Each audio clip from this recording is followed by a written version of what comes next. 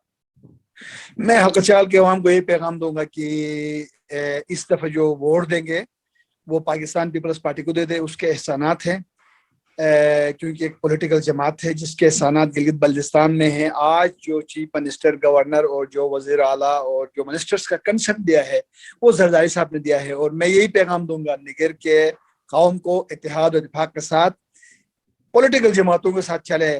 مذہبی جماعتوں کا رول ختم ہو چکا ہے اور اس کا ختم ہونا چاہیے، کیونکہ ابھی یہ جو ہے نا آگے چل نہیں سکتے ہیں. تو یہی پیغام ہے. اور نگر قوم آپس میں اتحاد و اتفاق سے رہے، گلگت بلتستان کے عوام اتفاق سے رہے. تو میں سمجھتا ہوں قوم کے لیے یہ پیغام ہے کہ اپنا ٹورسٹ کو بہتر کرے، اپنی اکانومی کو بہتر کرے، اپنے ہیلتھ کو بہتر کرے، اپنے ایجوکیشن کو بہتر کرے، اور آپس میں جتنا اتحاد و اتفاق ہو سکتا ہے اس کے لیے کوشش کرے. بہت بہت شکریہ سر، ایک بار پھر آپ کا شکر گزار ہوں کہ آپ نے اپنے قیمتی وقت میں سے وقت دیا. اپنا بہت سارا خیال رکھیے گا جاوید بھائی. اللہ حافظ.